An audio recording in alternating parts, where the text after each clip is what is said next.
ഉള്ളു നീറിക്കൊണ്ടുള്ള പ്രാർത്ഥന എന്തായാലും ദൈവം കേൾക്കും. എങ്കിൽ ഞാൻ ഇവിടെ അടുത്തുള്ള ശിവക്ഷേത്രത്തില് 108 ശയന പ്രദക്ഷിണം ചെയ്യാൻ പോയി അതിരാമേ.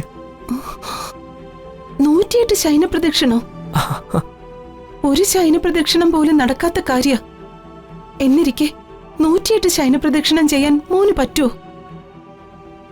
ഇത്രയും കടുത്ത നേർച്ചകളൊന്നും വേണ്ട, പ്രാർത്ഥന മാത്രം മതി. നമ്മുടെ ചിന്നുവിന് വേണ്ടിയില്ല ചന്ദ്രാമേ.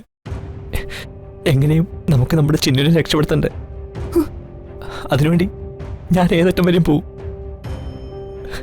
എത്ര കഠിനമായി നേർച്ചയും ചെയ്യും. ഇപ്പൊ എന്റെ മുന്നിൽ ഒരു ലക്ഷ്യം മാത്രമേ ഉള്ളൂ. നമ്മുടെ ചിന്നു എങ്ങനെയെങ്കിലും രക്ഷപ്പെടണം.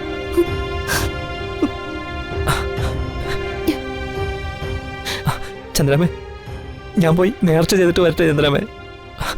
ഇവിടുത്തെ കാര്യങ്ങളൊക്കെ ഒന്ന് നോക്കിക്കോളണേ.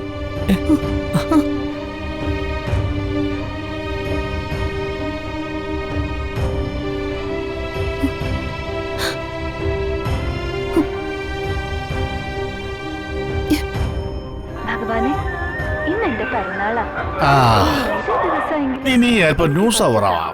സമാധാനം ഒന്ന് തരണേ.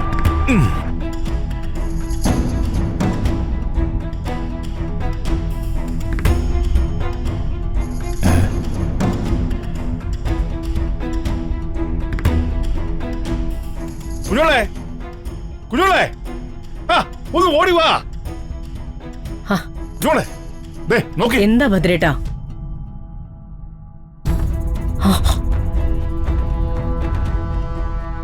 ലോ കോളേജിൽ അവതരിപ്പിച്ച റോമിയോ ആൻഡ് ജൂലിയറ്റ് നാടകം അറമ്പറ്റി.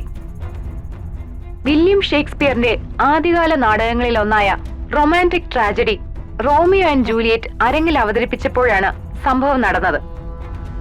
ജൂലിയറ്റായി അഭിനയിച്ച കല്യാണി എന്ന നിയമ വിദ്യാർത്ഥിനിയാണ് സ്റ്റേജിൽ ബോധം കെട്ട് വീണത്. റോമിയോ ആയി വേഷം കെട്ടിയത് മഹേഷ് എന്ന അധ്യാപകനായിരുന്നു.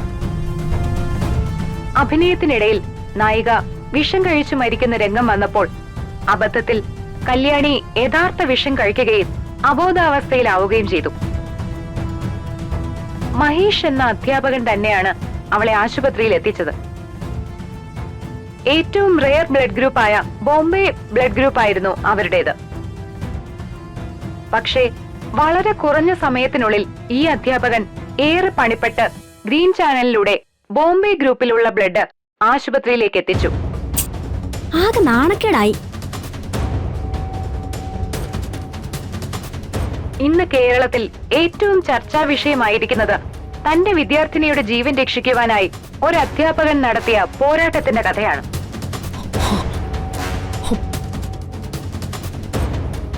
എന്നാൽ ഒരു വിഭാഗം ആളുകൾ ഈ സംഭവത്തെ ഈ രീതിയിൽ കാണുമ്പോൾ മറ്റൊരു വിഭാഗം പറയുന്നത് അവർ തമ്മിൽ പ്രണയത്തിലാണെന്നും ആ പ്രണയം കാരണമുണ്ടായ കുടുംബ പ്രശ്നങ്ങളിലാണ് കല്യാണി വിഷം കഴിച്ചതെന്നുമാണ്.